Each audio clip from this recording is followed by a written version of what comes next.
Hello, everybody. Happy Tuesday. It is good to be back home. It is good to be back home in Chicago, right down here live on the floor of the SIBO in the S&P 500 options pit. So I am so glad that you guys are joining me here today. There has been so much going on in the marketplace here, lots of anticipation ahead of the Fed. But first and foremost, what is everybody anticipating? Yes, that is tomorrow's Nvidia earnings. Now, we say this a lot. We say this a lot from different eco data reports, other earnings, Fed meetings that, boy, the market is really hinging on one thing. But right now, with the way the market has been trading and the way things are set up now with Powell and the Fed all but signaling, you know, multiple cuts coming up starting in just a few weeks, the market really is looking at Nvidia to see if it can still lead, to see if this market is trading at these levels as well it should be. So Nvidia is going to be a benchmark for that. But before we talk about Nvidia, let's talk about what is going on today. And as also Nagalapur, how are you? John, how are you? Thank you so much for joining in.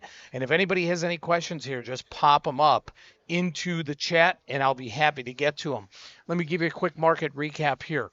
Volume today kind of low. It's a little light day here. S&Ps literally are unchanged right now. We've seen a range today of up near 20 points, down 20 points, literally unchanged right now.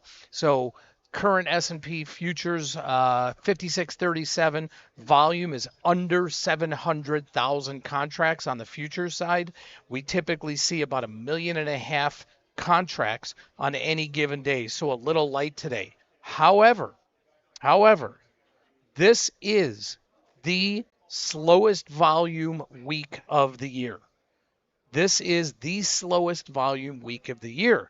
But I'm seeing something a little bit different. Even though volume today is a little light, I am seeing more activity, more volume than we typically do. And why is that? Well, first off, it's typically the lowest volume week of the year because it's the end of summer. A lot of people on vacation, perhaps the last week, before kids go back to school. So we do historically see lower volumes for those reasons. However, in this marketplace right now, there has been no shortage of news impacting the markets. There's been no shortage of volatility. The markets are trading up near all-time highs again. We've got, yes, unfortunately, geopolitical risk across the pond in the Middle East. We've got the Fed coming up. We know what happened with Powell's speech at Jackson Hole last week and what is set now for coming up for their meeting in September and beyond. And we'll go to that shortly here. We've got Nvidia earnings tomorrow. We've got major eco data coming out later in the week. This Friday, the day before a long holiday weekend, is the Fed's preferred inflation report, PCE, personal consumption expenditures. That is probably the most widely watched eco data number that comes out. So the fact that that's coming out literally the day before a long holiday weekend with the markets closed next Monday for Labor Day, that is what's keeping volume in the markets. That's what's keeping volatility or the VIX from going any lower here. We're seeing the VIX right now, 1570. It actually traded 1680 this morning when the market was on its lows, down 20, 25 points, whatever it was. What that tells me is the market is a little bit on edge when we see the VIX moving that much. So is that going to continue? Yeah, I believe it's going to continue. Now, maybe Friday afternoon we get a lull in the markets, but until then, I think, there is still going to be really good trade, decent volume, tighter markets that we see across the board. All right, let's go to this chart that I have up right here. This is the S&Ps. Okay, this is the SPX. What I have up here goes back to basically February. So we've got a 6-month chart up here. And I want to point out a couple things to everybody here. We hear so much about the market is overbought, we've run too far, too fast. How did we get such a major rally back from where we were literally 3 weeks ago when we all thought the world was falling apart, or some people thought the world was falling apart when that yen carry trade affected the markets? I mean, look at that massive comeback. That is pretty incredible. But I want to bring this back, not just to 6 months, but let me widen this out a little bit here, or lengthen this out, I should say, if I actually knew how to use my charts. There we go. Okay, if I look at this pattern here, okay, and again, hang on, let me make this a little bit longer here for everybody. Oh man, I am just butchering this, everybody. There we go. I am sorry. Okay, this is what I wanted to show everybody here. This is now going back almost a year. This is going back to last October. Okay, look at the pattern in the S&P. Okay, up, up, up, up, little drawdown. Up, up, up, up, little drawdown. However, look at what is happening here. Look at this pattern. Higher highs, higher lows. So we've got this low here, this low here. Okay, a new higher high. Okay, we've got a new higher low. We've got another higher high. Now, this one, it's not a higher low, but this is August 5th, 6th. This is what happened 3 weeks ago with that yen carry trade. So I look at this and say, okay, maybe that broke the pattern. I don't look at it that way because that was more of an aberration or a shock to the market. So what's the next move here given this unbelievable pattern of the last 10 or 11 months of higher lows and higher highs? Boy, oh boy. I think it goes up from here. At least that's what these charts are saying, that we're going to put in another higher high. But we've got so many things coming up in the next literally few days and next week that could derail that. The momentum to the marketplace still is to the upside, even though so many people hate it. The traders here, all the pundits on TV, all the articles you may see on CNBC, Fox Business, whatever it is about the market being overbought. And there's so many problems with the market. Technically here looks pretty bullish. But again, Nvidia earnings tomorrow, after the close tomorrow. So much is going to be hinging on that. PCE Friday. Okay, big eco data report. Holiday weekend, markets off on Monday, and then next Friday, we get the August jobs report. So between this Friday's PCE and next Friday's August jobs report, those two things probably in and of itself will be the final determination. Whoop, look at that. How do you guys like that wallpaper back there? Will be the final determination for what the Fed does at the September meeting. Okay, let's go to the chart that we always look at. This is the CME FedWatch tool. Okay, our current rate that we're at right now, 5.25 to 5.5. That's the current target rate. At their meeting on September 18th, the market is pricing in a 100% probability of a rate cut. Powell said this, Powell said it last week also. So that's a given. That's a given that we're going to get a rate cut. Question is, are we going to get a 25 basis point cut, or are we going to get a 50 basis point cut? Right now, ahead of the eco data this week and ahead of the big jobs report next week, the market's pricing in 65% probability of just a 25 basis point cut, but a 35% probability of a 50 basis point cut. Okay, smooth sailing. You had a question here in a comment, and a good one. Do I think the market's going to go down after the rates are cut? Seems that's happened historically. Here's what I think. I think if we get the 25 basis point cut that is widely anticipated, business as usual. If for whatever reason the Fed cuts 50 basis points, I think we could have a pretty big sell-off. And the reason why? Because if they're rushing, not rushing, but if they're cutting by 50 basis points, they see something that maybe we have seen for months and months and months and months. They are looking at that and saying, oh no, the labor market might really be in trouble, or oh no, the economy might really be in trouble. So we've got to get those rates down as fast as we can now, which is why a lot of people have said that the Fed is behind the curve. So I think we have to watch that very, very carefully. 25 basis point cut, again, business as usual. If they happen to go bigger than that, I don't think that's a good thing for the market. So this was September. Now, their next meeting after September is 6 weeks later in November. If we look at November here, now we're seeing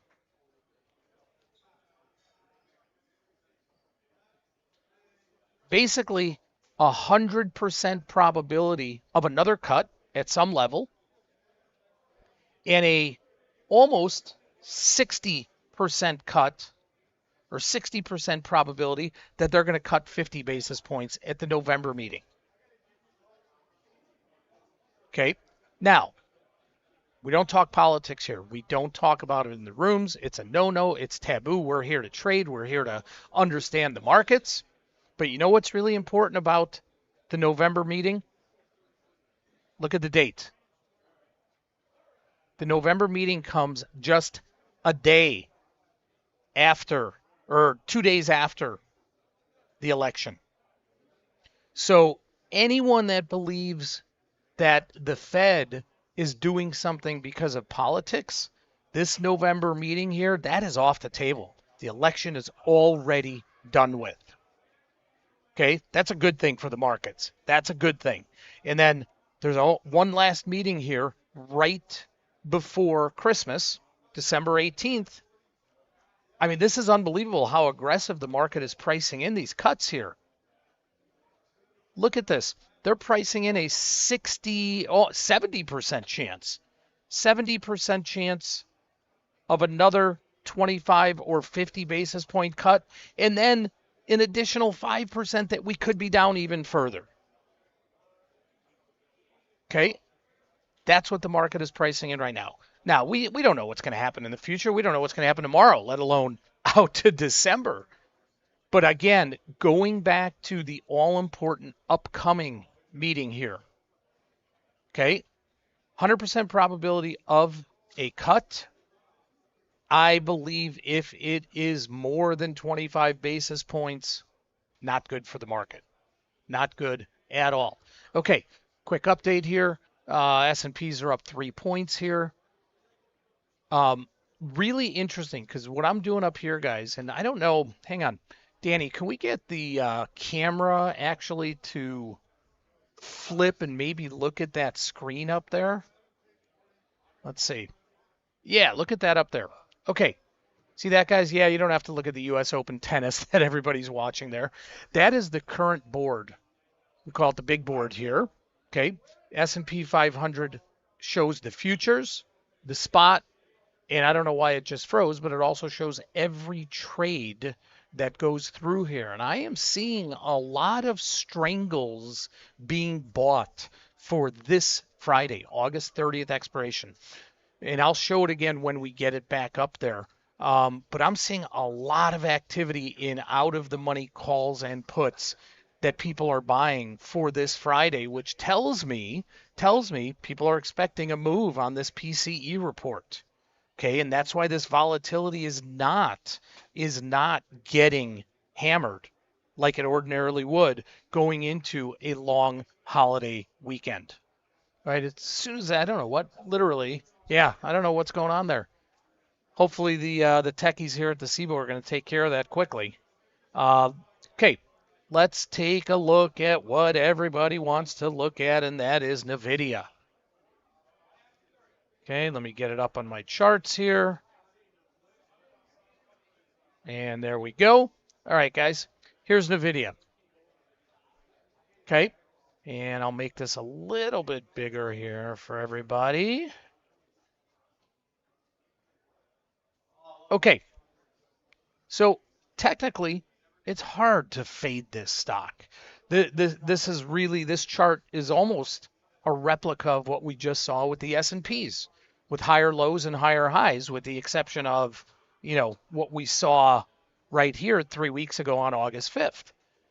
So we look at that, we get our sell-off, we look at that, and we get our sell-off coming into August 5th, 6th, and here we are, back above the 50-day moving average. Okay, so what's going to happen here on earnings? I don't have any clue. Somebody just asked, what is the expected move? It's about $13.50, and I'll show that to you right here. Okay, two things that we can look at. First off, on Thinkorswim, if anyone didn't know this, but on Thinkorswim, right here, they show you what the expected move is for the end of the week. This right here, that $13.69, that's what is being priced in on the Thinkorswim platform for the expected move. If you look up here on the Thinkorswim platform, the second thing I just circled there, that is the daily expected move. Out here all the way onto the right-hand side, that is to the end of this expiration or to this week. Now, the other way we can look at that, okay, for those that don't have Thinkorswim, or you never have maybe your platform is not in front of you and you want to determine real quickly what that expected move is. How can we do that? Okay, right now Nvidia is trading about 128.5. Okay, so if we look at this week's 128 strike, okay, closest to being at the money, and we look at the call trading 705, the put trading basically 6.5, what do we get? Essentially that same expected move that was built in on right here on the platform. So 13.5, that's about an 10.5 to 11% expected move in Nvidia. The typical earnings expected move in Nvidia historically has been 7 to 8%. So the market is really anticipating a very, very big move in Nvidia here. So if we take where it's trading right now, so 128.5. Okay, 128.5. And if we use 13.5 for the expected move, what does that give us for an expected range that the market is pricing in? Essentially 115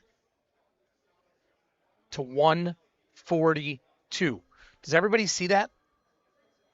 So the way I would approach this is, if I was bearish, and now the big board's working again, so I'll show that to you here in a moment.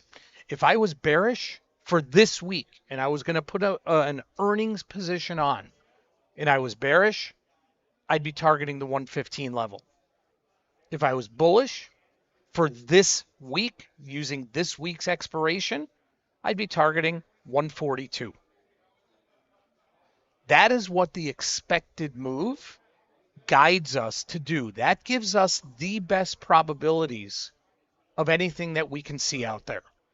There is a 68% probability. That's a one standard deviation move that $13.50 in either direction is going to hold. Now, so what are those areas, the 115 and 142 or so? Is there anything there at all that is relevant? When I say relevant, what do I mean? I mean, is there any support, any resistance there that would make those areas really worthwhile to take a look at? Well, if I look at 115 area or Nvidia here, there's really not much. It's not a moving average really of any consequence. There's no gap there, not a lot of volume there. So kind of to the downside, it's kind of whatever. But to the upside, that 142 area, well, yeah, look at that. That's your all-time high right there. Basically 141. So naturally, there will be some resistance up there. Doesn't mean it can't break through, but there will be some resistance up there. Okay? So again, if you're going to, do something in Nvidia, just keep those two levels in mind, the 115, 142 areas. Okay, now let's take a look at what's going on volume-wise today. Okay, in Nvidia. If you look at today's current volume on the call side here, we can see that there is big buying in here. This is the 135 line. This is the 140 line. There's big activity here on the 150 line.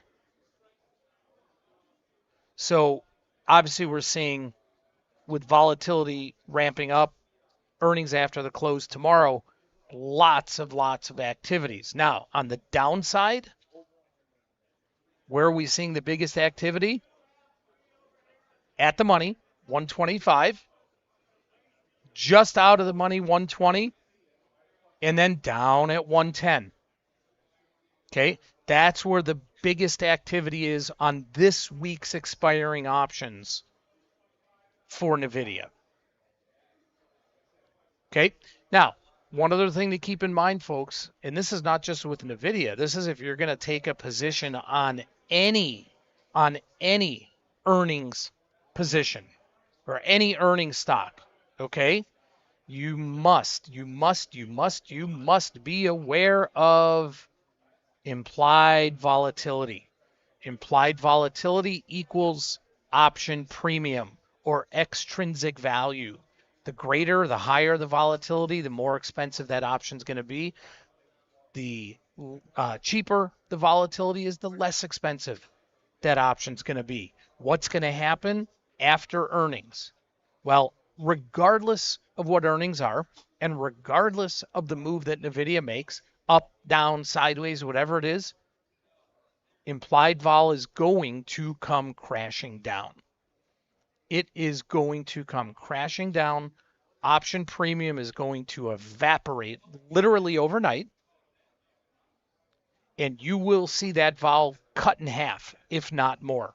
So when you are analyzing and when you are looking at a potential position, again, not just for Nvidia, but for any earnings play, you must consider what is going to happen to that implied volatility, what is going to happen to the option premium, and it is going to get crushed. Okay, so keep that in mind when you are thinking about what type of strategy you may want to put on. All right, now let's take a look at the VIX. Okay, here is current update on the VIX. We're trading 1560 right now. Okay, not much change here going out 1 month to the September future. Really flat, really flat. As we've talked about now for months, right? We see a big curve. We see a big spike going into the option expiration before the election. Okay, so the October VIX options, the October VIX futures, are the options in future that expire before, the closest one to expiring before the election. So we see this spike here, and then it really just kind of settles out. There's November, and you can see what happens afterwards. Now, if you remember a couple weeks ago when we looked at the VIX term structure, okay, we didn't see, and let's get this here. Let me get the chart. Okay, so here's the current VIX term structure, and you can see there's a little bit of a curve there, right? A little bit of an upward sloping curve. Not big at all, but this is a normal curve called contango, where we do see future prices, whether it's we're talking about the VIX or a commodity like gold or oil, whatever it is. This is typical where we see future prices just, inching higher and higher and higher as we go out. Anyone remember what this looked like 3 weeks ago when the market fell out of bed and VIX reached 60?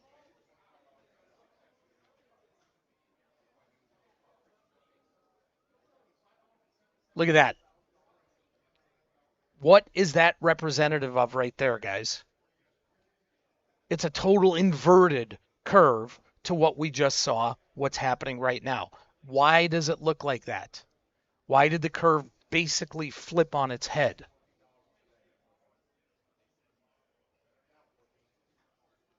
Okay, that's right. That's exactly right.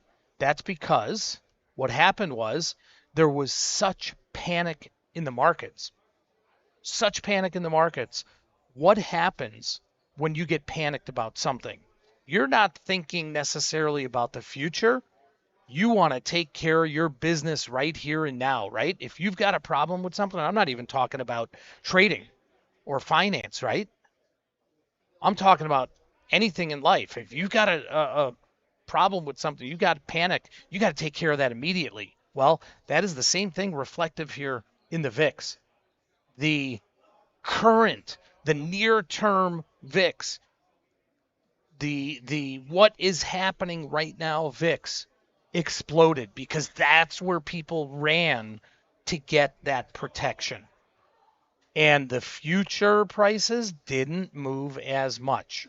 So this shows you when the VIX curve or any future curve goes into a shape like this, which is called backwardation, not contango, the normal curve, but backwardation. That's because people are panicked to buy the here and now and not worried about the future. When this happens, when you see that in a curve, in a futures curve, again, that means people are panicked. They're reaching for something to protect right now, and that situation doesn't last very long. That situation lasts typically a couple days, maybe a week. And if we go back to where we are now, you can see that totally back to normal. Okay. Anybody have any questions on what the VIX curve did going from the normal state of contango, where we see future prices higher, to an immediate shift because of the panic in the marketplace, and then for not as immediate as it spiked, but a pretty quick return to normalcy. Now, those of you that are in OpVol or in one of our rooms here, what did we do on that August 5th, August 6th date when the market was, you know, panicked? We sold our volatility. We sold our VIX position. We sold pretty much any volatility we could. Doesn't mean we sold positions to be bearish in those positions, but we sold that excess premium because volatility always reverts back to its mean. You want to buy it when it's cheap, you want to sell it when it's expensive, and we know it always reverts back to its mean. All right, everybody, let's get back to a quick update on the market here. Boy, S&Ps have now rallied, not on their high of the day, but they're up 10 points right now. VIX is on their low of the day, 1546. And what else do I see here? Nvidia is trading close to its high of the day here. ARM, that's good. FL, that's good. Intuit, where are you? Because we have a nice position on an Intuit. Up $8. That's a very good thing. All right, guys. I really appreciate you being here. This always goes so fast for me. When I get down here and I'm talking to you guys and I'm hearing the buzz of what's going on back here. It always goes so fast for me. I appreciate you being here. I will be back Thursday live right here from the SIBO trading floor in the S&P 500 options pit. Have a wonderful day, everybody. Trade them up. We'll see you soon.